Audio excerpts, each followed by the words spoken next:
Welcome to a new edition of the Neon Jazz interview series with veteran Canadian jazz saxophonist PJ Perry.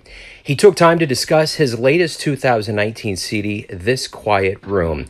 So as a young man, he played at Sylvan Lake and in various Vancouver nightclubs, and that would lead to a career where he has shared the stage with legends like Dizzy Gillespie, Woody Shaw, Pepper Adams, Tom Harrell, Slide Hampton, Joe LaBarbera, Red Rodney, and so many others. Over a very long and storied career, he was the winner of the 1993 JUNO Award for Best Jazz Recording and so many other honors, and even an honorary doctorate. He talked about it. He gets into all of this and so much more, so please get to know this fascinating musician and dig this interview, my friends. So, PJ, thank you for taking a minute out for Neon Jazz. It's an honor to speak with you. Yeah, lovely to be here with you, Joe. What I want to do is dive right in here and talk about your latest CD, which is a wonderful one called The Quiet Room. And I want to know from you, what was your artistic vision with this project? Well, great. So, that's a very interesting question and a good one because the main thrust of my career, of course, is playing lead alto in big bands and playing in bop quintets and quartets, et cetera, and I'm 77 years old now and getting a trifle more romantic in my musical vision. And I'm very familiar with Bill Mays' piano playing, of course, because we've played together in different organizations throughout the years, and I was well aware of his playing, and we're friends, and I'm embracing the more intimate aspects of music. I was going to say jazz, but I shy away from using the word jazz at this particular time because I'm thinking in terms of just making music and connecting emotionally with music and my audience. And so as a result, I selected Bill for this project because of his artistry and his ability to put all these wonderful voicings in his chord changes. He'll take a standard composition and add lovely chordal nuances to the music that give it a fresh and a kind of a lush romantic feel. And it all started with me many years ago when I started playing without drums. I started doing a series of concerts with either guitar and bass, or maybe piano and bass, and I found that it was a great discipline for me to do that because there wasn't anywhere to hide. What it did with me was that it made me aware of trying to play clean and think about what I was doing, like put more emphasis on selecting the right notes and playing clean, and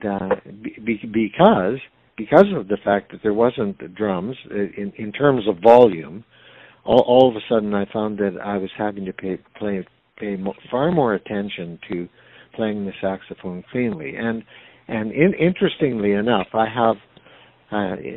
find it interesting you're phoning from Kansas City because, of course, as everybody in the world knows, Charlie Parker was from that city, and I keep a quote on the wall of my office of Charlie Parker's and I will quote it. And Charlie Parker said, "It's just music. It's playing clean and looking for the pretty notes," and unquote. And I understand that because it, I guess it's the difference between having experience and sort of getting the mastery of the horn under your fingers, as opposed to going through the learning process, which we all, of course, have to do. So that basically what is why I've done a couple of recordings with either just with the trio or with in a duo situation. Is that it gives me an opportunity to play pretty songs, look for the pretty notes, and try to play clean, and try to find the intimacy and the beauty of the music. I think you captured it on this disc. I think so. So let's go back to the beginning of your life. Where were you born and raised, and kind of how did you get involved with music? Well, I was very fortunate. My father was a good tenor player, and he had a dance hall in a resort in central Alberta in Canada. He owned the dance hall, and he had a dance band. It was very progressive. He had the opportunity well, first of all, we played 7 nights a week, which was like going to university, sitting next to all of these great musicians, because my dad was able to hire young musicians that would have just come out of music schools like Berkeley or Westlake in California, and musicians from Vancouver and some from Toronto that went on to very distinguished careers in Canadian and North American jazz music. Like, for instance, one summer we had Ralph Grusin playing piano with us, who went on to become the first piano call in the studio scene in Hollywood. And many, many really great musicians. Too many to talk about right now.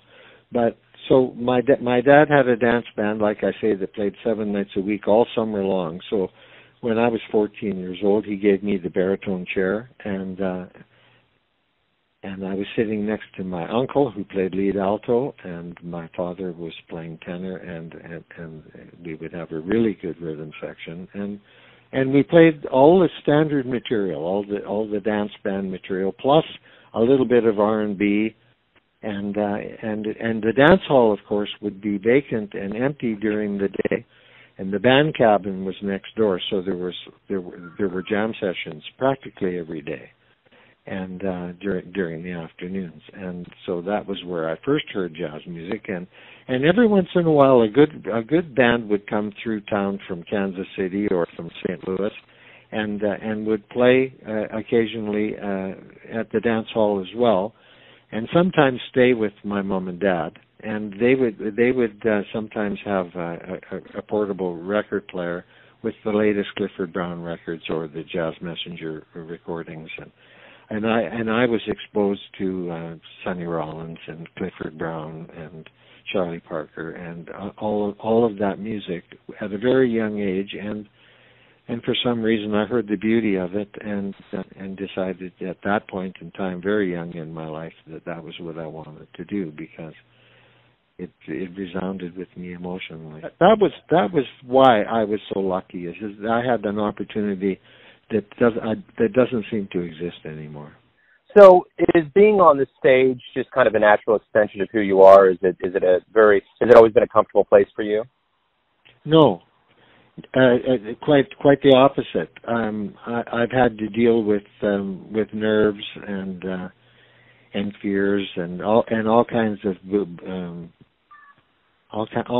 emotional problems throughout my life. That at one time I tried to deal with alcohol and drugs, and then found, of course, that the end result of that kind of thinking was disaster, and luckily was able to put a halt to all of that and realize the great secret for me was to find out that I'm a human being and that I'm allowed to make mistakes once in a while.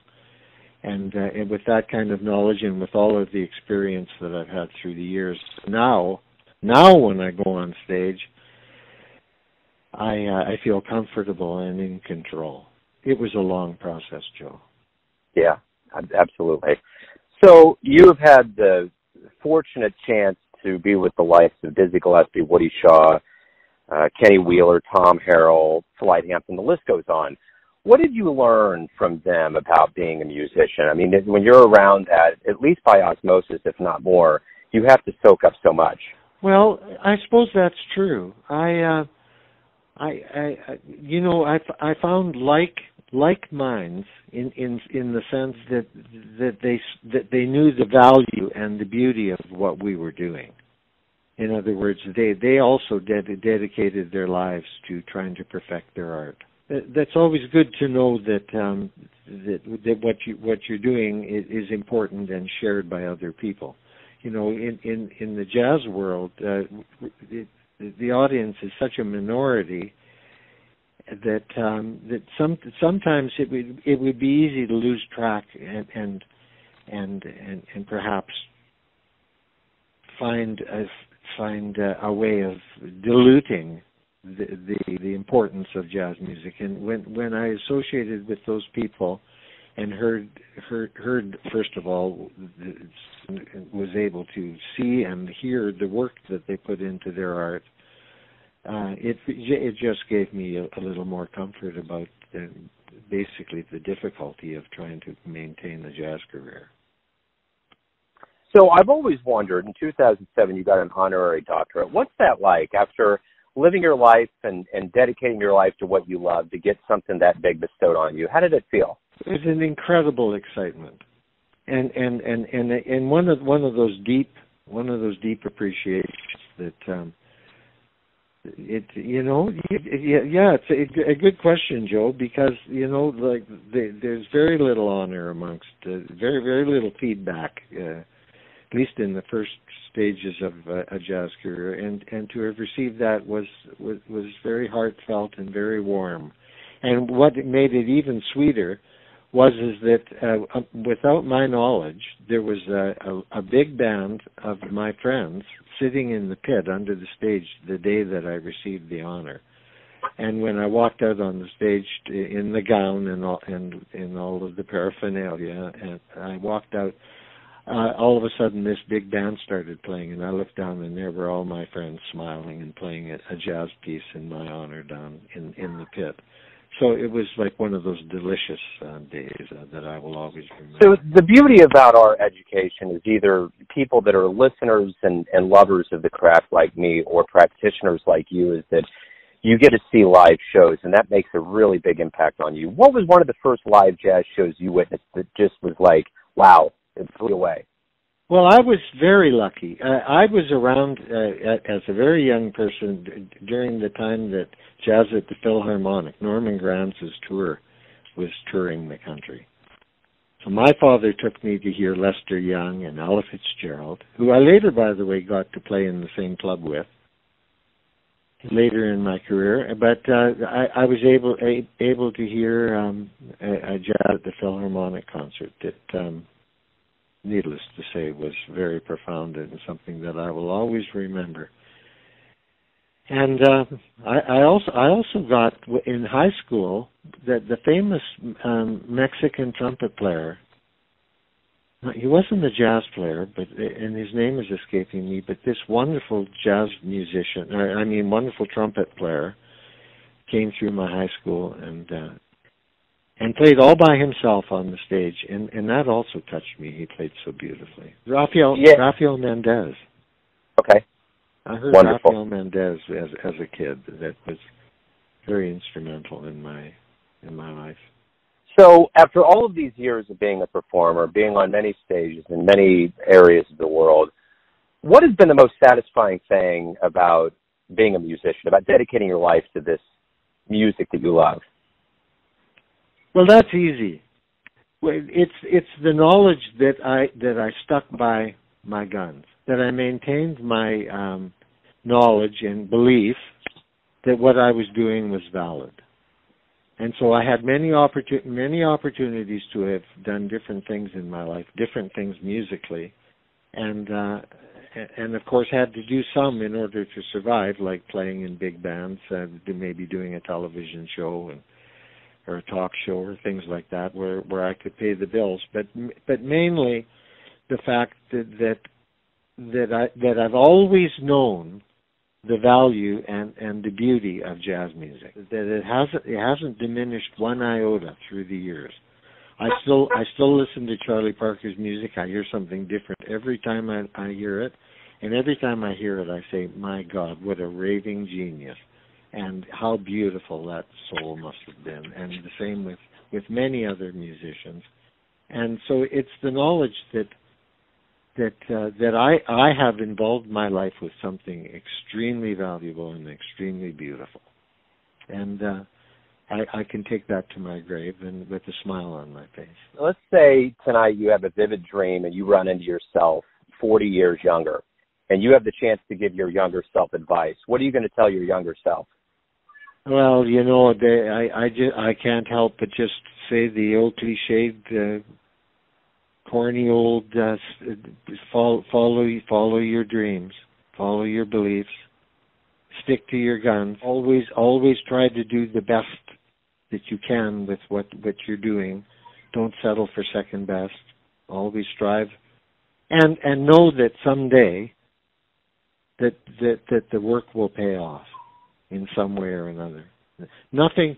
I believe that nothing valuable in life comes without hard work. And so that would be the advice that I would give myself. Just work hard. You know, after all of these years, you were lucky to see Norman Granz. I mean, that had to be incredible. And you've seen so much in the movement of jazz over your life, and it's still very relevant today. There's a lot of educational programs. There's multitudes of cats around the world.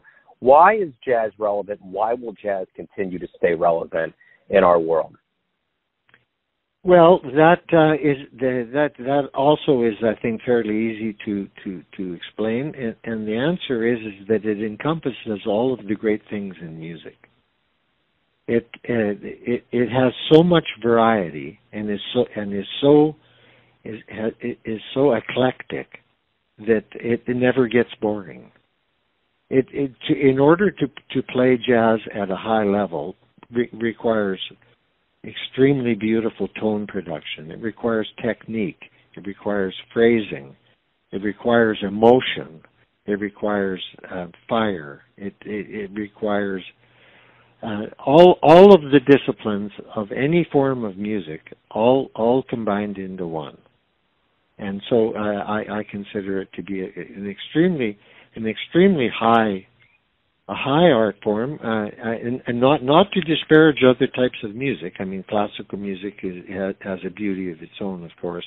But what happens in jazz music, it requires at least the musicianship of those kinds of musicians, but also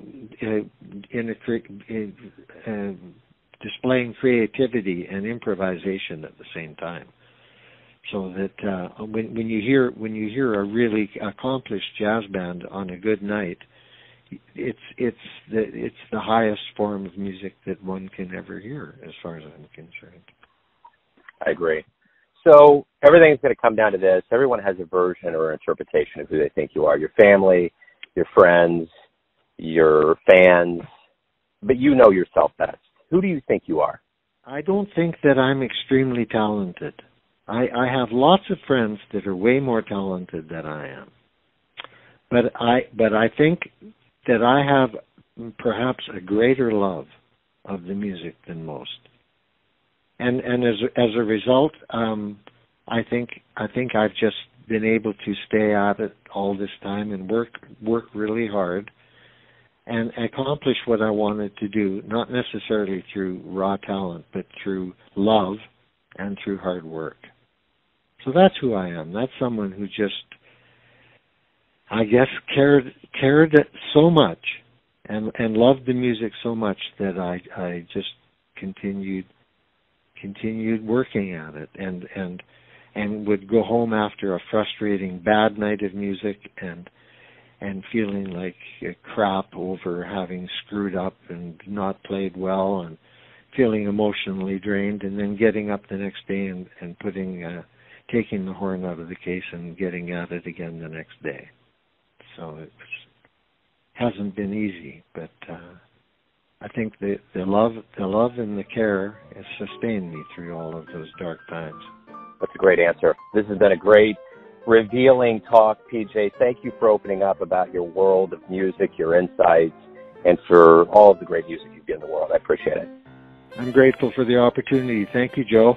Thanks for listening and tuning in to another Neon Jazz interview, where we give you a bit of insight into the finest cats in Alberta, Canada, New York City, Kansas City, and spots all over the world, giving fans all that jazz. And thanks to PJ for his time, cool, and stories. If you want to hear more interviews, go to Famous Interviews with Joe Domino on the iTunes Store. Visit neonjazz at youtube.com, and for everything Neon Jazz all the time, go to the neonjazz.blogspot.com. Until next time, enjoy the jazz, my friends.